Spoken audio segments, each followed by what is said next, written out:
My name is Bruce Leybourne. This first presentation, I'm a co-author in the final paper with Giovanni Gregori. He's an Italian physicist, works for the Institute de Acustica in Rome, and I'm going to introduce his theory about the sea urchin model of electropotential, and then I'm going to show you how it relates to climate more in a later presentation. And I'll try to get through this quick. I won't belabor every detail. Can you change? You have to change slides. I can do that. All right. I'm good. I'm good. Okay. And thanks for inviting me to the MPA. This is my first MPA conference. I live near Denver now and been working on climate change ideas since '95 when I first looked at a surge tectonic idea, if anybody's ever heard of surge tectonics.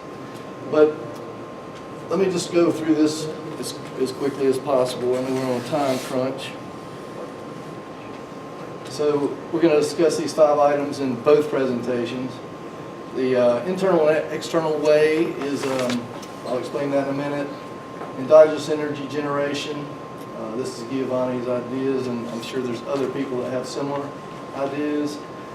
He uses the generalized Cowling theorem, and it has some interesting tectonic geodynamic implications and the climate relationships. This is the external way. Most people are familiar with these types of changes. The induction energy, which many of you have touched on, is this mystical energy that we can't seem to put our fingers on, and we're going to show you how we think that works. But it's tied to deep telluric currents, creating magmas, earthquakes possibly, tied to solar changes in solar magnetism, mostly other forces from maybe outside the sun. A lot of it's tidal driven, which a lot of y'all have discussed. The magneto-hydrodynamic dynamo. And he's going to discuss the atmospheric condenser, which is what climate basically is. It's where in the middle of the capacitor plates, you've got the ionosphere and the core, and the atmosphere is where all the interaction happens, the condenser. So we'll discuss these concepts. Basically, you got a magnet, the core. Let's see, let me go ahead and get all this stuff up here.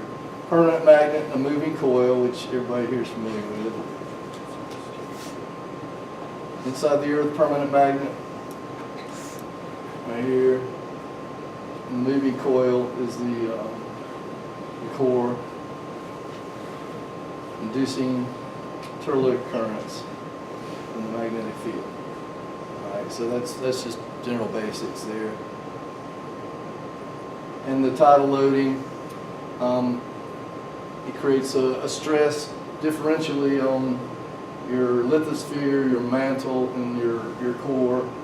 So you get a differential stresses which create a kind of a westward drift. This isn't talking plate tectonics, but that's what I think plate has similar ideas. And then the different energy levels within each one of these. You get your higher energy levels in the core and the mantle. It's kind of the medium, and then the lithospheres lower. He quantifies them here with your powers here, 10 to the 20, 18, and 10. That's your cenosphere, lithosphere boundary, your inner core, outer core boundary, and then your core mantle boundary at the outer core here. So I'm not going to read all this to you, but you see this is what he was talking about a minute ago with the logarithmic energies associated with those 3 general layers in the Earth. And then he goes on to talk about how these layers aren't necessarily perfect. He talks about the Hamilton principle, variation principle, and the propagation of these what he calls a sea urchin spike. It's a let me see if he's got another. Here we go. You got the loop, and here would be the spike right here, which is generated by the Hamilton's variation principle. and I'm not a mathematician. You guys probably understand the math better than I do. So it becomes a series of this emanating from the inner core and outer core. There's your St. Elmo's fire. Created a sea urchin model, which resembles something like this. Most of y'all familiar with a sea urchin. You have a lot of spiny spikes coming out. So here's your inner core. You get the circulation in the fluid outer core, and you get these electropotential spikes that reach up to different density boundaries, and there's different discontinuities in the mantle. You get your deeper earthquakes, 800, 600 levels, kilometer levels, and then you get your spikes in the upper levels at the asthenosphere, lithosphere boundary. So there's a series of these spikes, and they cluster in these, like triple junctions within plate tectonics. So you get clusters of them in certain places, and they supply the energy for volcanoes. I believe he's got some more information up here. Propagate along the spikes, supply geothermal flux and volcanism. Let me see if there's any tidbits up here, takeaways. Overwhelming endogenous energy source. He's basically saying it's mostly electrical. The nuclear decay is, I won't call it negligible, but is probably not the main source of heat. And then he goes on to talk about a electric soldering iron mechanism by this propagation of the sea urchin. He comes up with this as an average number. It propagates slower at the lower boundaries, and as it rises, it increases its speed, likely because the density change at the upper layers. So this is the Hamilton principle of the propagation of these things. If you notice, those are kind of same kind of magnitudes as kind of what they consider plate motion, centimeters per year type. That's an interesting relationship. And then he compares it to several things, but a battery or leaky capacitor. You got your plates, the ionospheric plate, core plate. So you get this condenser effect between the plates. It charges up, it discharges, tied to variations of the solar wind. And there's your contracting expansion mechanism, okay? Let's reserve questions for later if possible, because I got a lot of slides. So you get this energy storage, you get a charging effect, contraction, discharging, expansion. That's the general concept. This happens on all different frequencies. Real high frequency oscillations tied to climate. You have a 40-day pattern tied to solar rotation, we believe.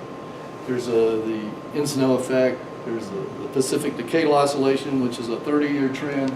So you get these different expansion contractions effects. And as some of you noted before, it looks like a net expansion, which, in my opinion, I would agree with that. When we get to the atmospheric condenser, basically, he's showing, let me go ahead and advance this.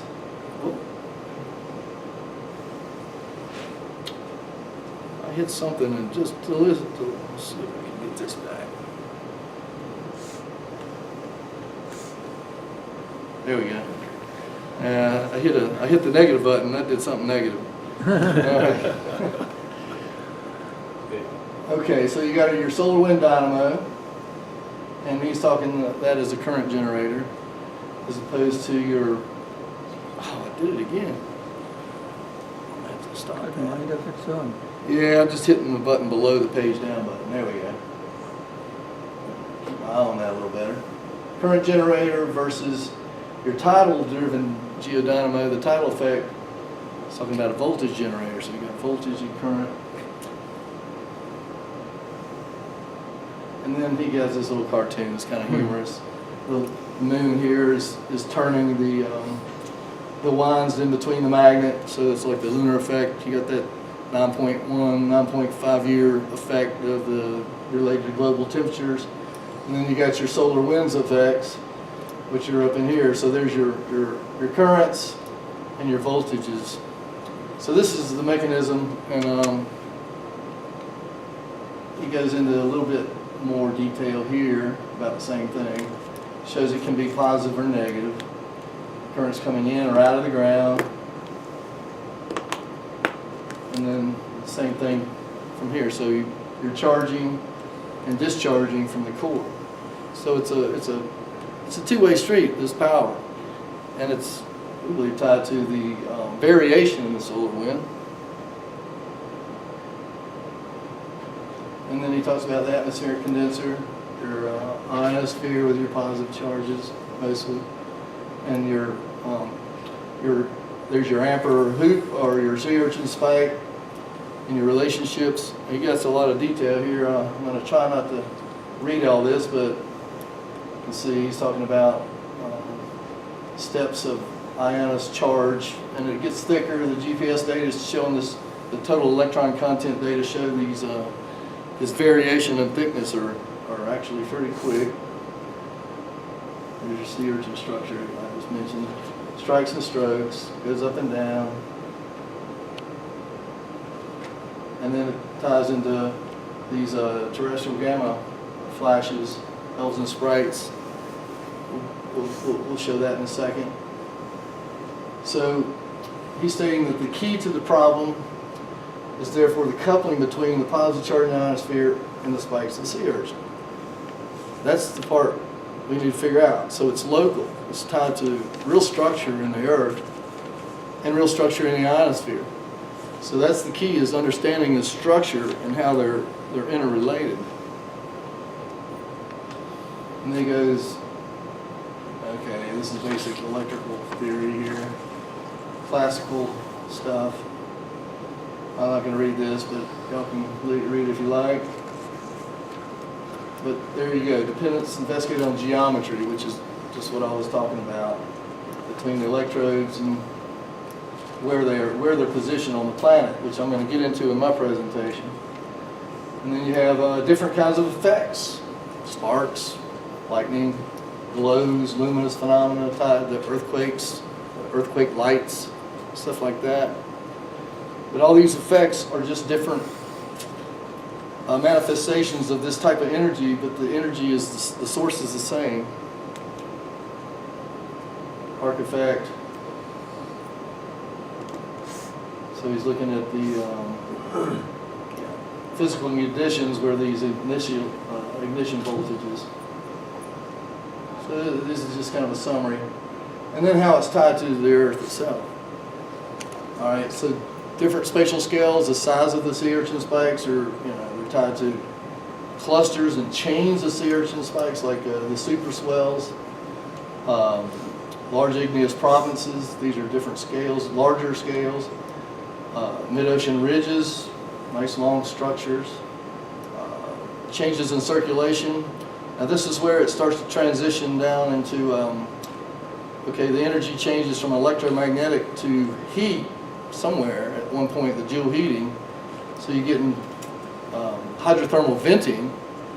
You get your geostrophic flow, normal geostrophic flow, but when you get this hydrothermal input, it destroys the vertical layering. It destroys the geostrophic flow somewhat. And you get these appearances of changes in circulation patterns as a sign of that. They noticed this in the Adriatic during these events.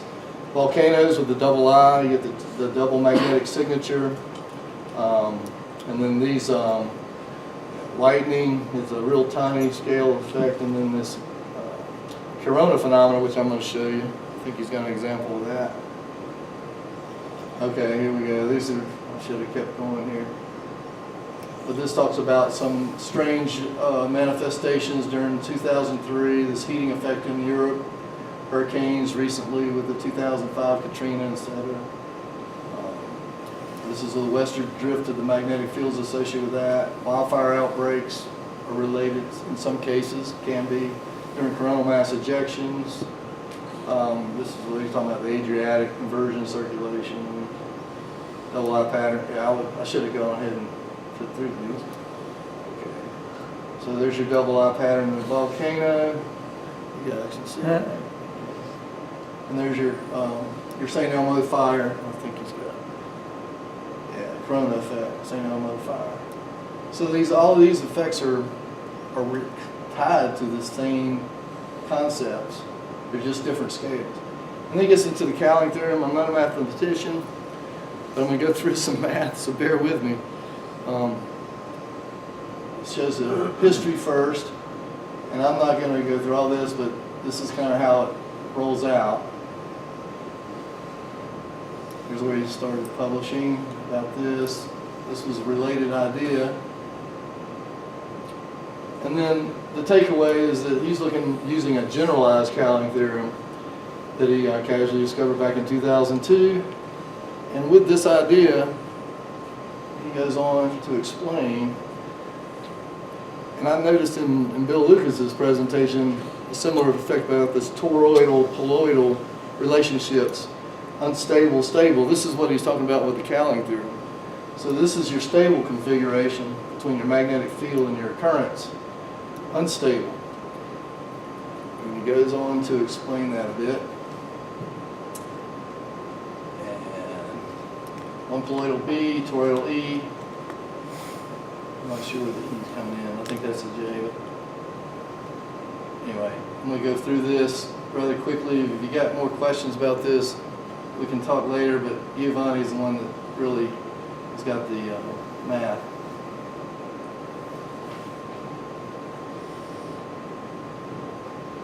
So the Cowling dynamo, the stable configuration, is what he's using to talk about this propagation and atmospheric condenser effect. And he says the process is ubiquitous, and it explains observational evidence from galactic superclusters to the microscale, which is pretty much what Bill was discussing earlier. The jellyfish flames observed on ISS, I don't know if anybody's seen that video, but it's this little bubble that has this light that propagates it through it, and it looks like a jellyfish, but this idea explains that effect. Ball lightning, and then he gets into the experimental evidence.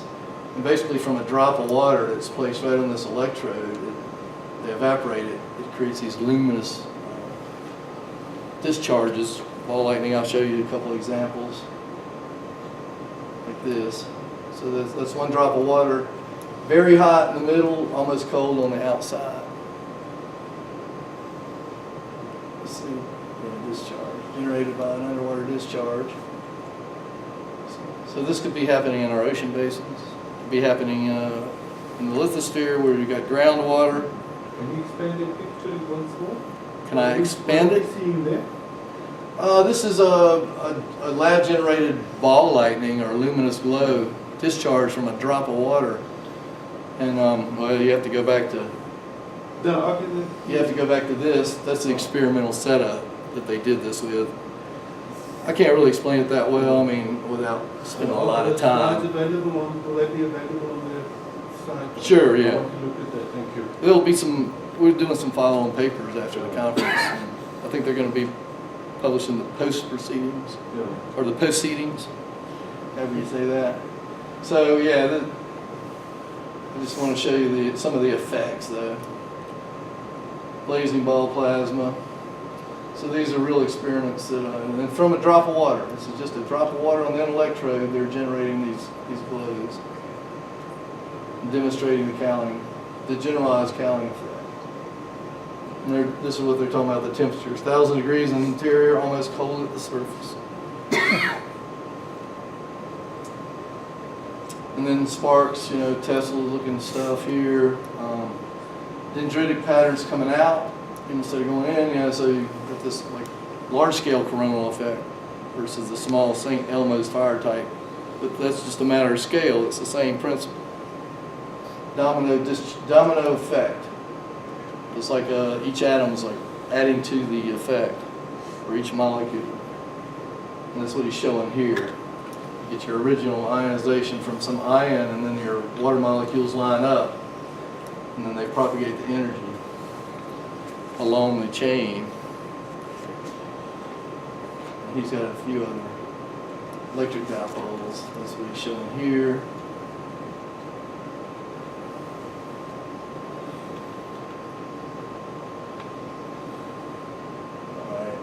know if you're following this, but basically he's stating that it's a propagation effect. The Cowling, generalized Cowling theorem is the energy propagates along these ionized particles, and it can happen like a chain reaction, sort of kind of a runaway effect once it starts. It explains why H2O condensation occurs, and this is the idea of the atmospheric condenser. The Cowling effect is explaining this atmospheric condenser. Let's see what else. Here's where he talks about terrestrial gamma flashes and how it generates those from this runaway. He calls it the runaway breakdown. These guys figured it out back in the day. He's getting a graph of where the energy actually breaks, the breakaway region occurs, and so this is where you get your propagation of the energy once this breakdown occurs. He believes it might be explaining some unexplained aircraft crashes, possibly. And then it's tied to this production of the sprites, L's, and the stuff going on in the upper atmosphere. It wasn't discovered that long ago. All right. He's got a little bit more information here. And back to the solar wind, the current generator, and then the tidal-driven geodynamo, the voltage regulator generator. And then this has some tectonic geodynamic implications, how I'm doing on time. Rushing through it pretty quickly here. Okay.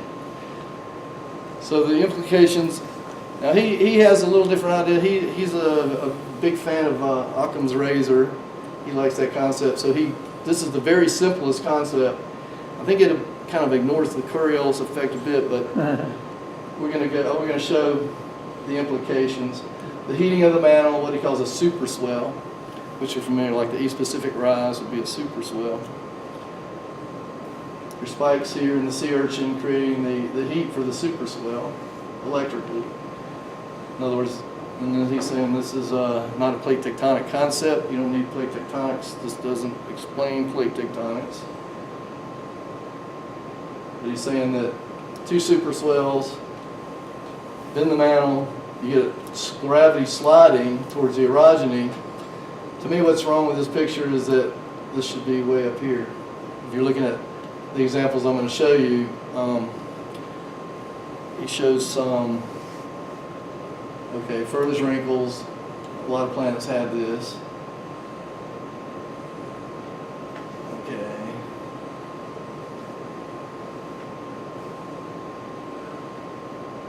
So I got a couple examples. The geothermal flow and the gravity fields show how these super swells work. I'll go into that. First, the geothermal. See here the Southeast Indian Ridge, the Mid-Atlantic Ridge, the East Pacific Rise, and there's your orogeny, the Andes, in between these two super swells. I'm sure there's not as clear-cut evidence in Africa, but if you look at the gravity data, you see, and this is Grace data, basically Bogotized, that's what I call it, but you're stripping away the topography. So you're seeing low gravity anomalies out here on the East Pacific Rise, the Mid-Atlantic Ridge, Southeast Indian Ridge, and there's your mountain building and event. So what he's saying, he calls it warm mud tectonics. He coined that phrase because he doesn't like paradigms, so he made up his own. But he's calling it your warmth rises, creating some melt, and raises the super swell, slides down, creating a orogeny in the middle. Now, I have a little different interpretation. That's Occam's razor. That's the most simple type of explanation. But it just the Andes are so high compared to this is below sea level. So the picture he showed doesn't quite jive in my mind with how it works. And then we get into some climate anomalies, and he just has some examples talking about the internal and external wave with climate. We see the sunlight, we see the cascading particles from lightning, but this is the hidden part that we're missing. And let's see what he's talking about here. So the external way he's talking about is planetary type effects from your sunlight, etc. The internal way is more point-like, out of these sea urchin spikes. The joule heating is very specific geographic locations or clustered locations. And here's your, he gets into 60% of the energy balance from geothermal energy is caused by this internal way. It's quite a bit. That's his estimate. Okay, so I got through that one, and I think I've got time to get into the next one.